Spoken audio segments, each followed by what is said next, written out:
Salut mes petits poulets, moi c'est Prési et j'ai une question pour vous. Bah ouais, c'est quoi ça? Quoi, mon œuvre? On dirait des petits lardons. Ah bah bien sûr, mon petit poulet, c'est de lardons. Je suis très fier, oui, de lardons. Bon, tu peux aussi utiliser d'autres aliments, hein, ça marche aussi. Du maïs, du riz, des haricots, des céréales, beaucoup de patience, de précision. Et tada! Un superbe portrait de Joe Biden. Voici la création d'Alken Posegu, un artiste kosovar.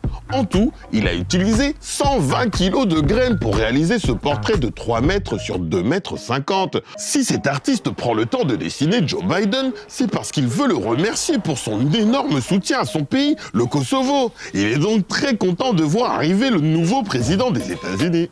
Eux aussi viennent planter leurs graines dans le jardin de l'actualité, ce sont nos 3 mots du jour.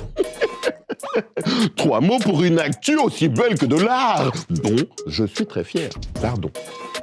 Oh, mais que va faire Donald Trump après le 20 janvier? Eh oui, mon petit poulet, après le 20 janvier, Donald Trump, il a plus de boulot. Enfin, comprenons-nous bien, hein. Il a plus le boulot de président des United States of America. Car c'est à cette date que Joe Biden entrera officiellement en fonction lors de la cérémonie d'investiture. Une passation de pouvoir à laquelle Donald Trump n'assistera pas. Et dis-toi, mon petit poulet, que c'est la première fois que ça arrive depuis 150 ans. Alors, à ton avis, maintenant qu'il a du temps libre, le milliardaire, qu'est-ce qu'il va faire de ses journées? Ouais, il va jouer avec ses enfants. Ou bien il va jouer au golf avec ses enfants et il va s'entraîner. Essayer de retrouver ses comptes. Ses comptes ont été bloqués, Instagram, Facebook et autres. Il va peut-être recréer d'autres tours, comme la Trump Tower ou quoi, ou qu'il va recréer d'autres, ou qu'il va participer dans des émissions télé. Tout est possible. Il va aller s'installer dans un autre pays et se représenter dans ce pays-là. Il va rien lâcher et il voudra toujours avoir raison. Je pense qu'il va essayer d'aller sur les réseaux pour faire du tort à Biden ou aux autres personnes qui font de la politique. Il va jamais admettre, il est têtu. Soit président ou homme d'affaires. Je pense pas qu'il va se laisser faire. Merci aux élèves de l'Institut Notre-Dame de Namur pour vos avis. Hein. Et de vous à moi, avec tout ce qu'il a fait, on risque vraiment pas de l'oublier. Hein. Comment ça, qui ça? Donald Trump, qui était l'un des mots du jour. Et tout le monde avec moi! J'aime aller au ciné pour mes films, mais aussi pour manger des pop-corn. Très salés, mais mes préférés, c'est ceux au caramel beurre salé. Hey, le 19 janvier, c'est la journée internationale du popcorn. Eh ouais, mon petit poulet, cette friandise que l'on trouve partout, dans les magasins, au cinéma. Et soyons d'accord sur ce principe. Et il n'y a pas de vraie sortie ciné sans seau de popcorn. Et là, on a tous les goûts. Nature, caramélisé, salé, industriel, fait à la maison.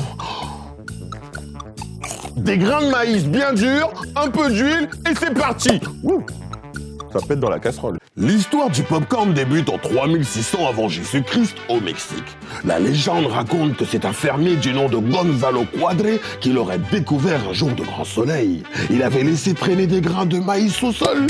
Ils ont éclaté, il a goûté et il a adoré, comme le reste du monde des années plus tard. Ouais, mais attention, le popcorn, il faut pas en abuser. Parole de spécialiste, c'est un aliment assez calorique.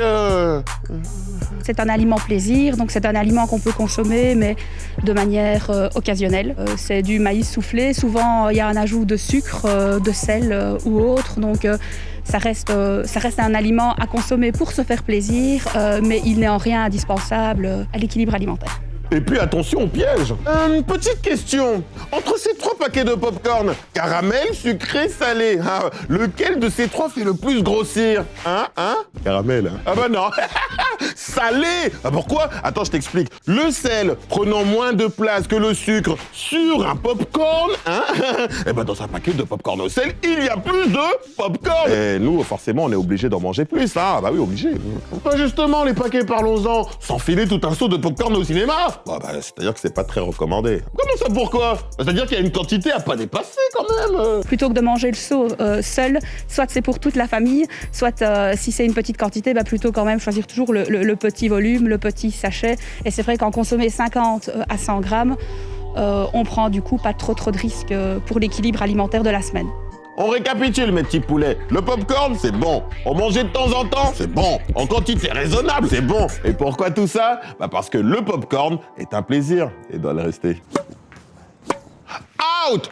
0,15! Jamais de la vie! La balle est clairement sortie de la limite de la chambre. Elle allait se loger dans les lits de la salle de bain. Out! Non, elle est bonne. Ah non, David, on avait dit on joue pas à l'intérieur. Et puis pourquoi? Ah, parce que moi j'ai vu des pros qui le faisaient.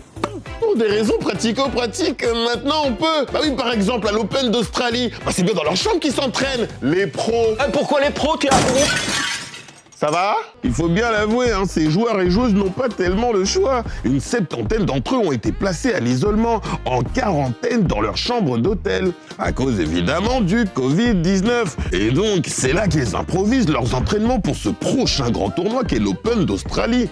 Les conditions ne sont pas idéales, mais comme tu le vois, ils utilisent tous les moyens pour continuer à s'entraîner. Ça reste pas facile comme entraînement. On retiendra Open d'Australie dans notre liste des mots du jour.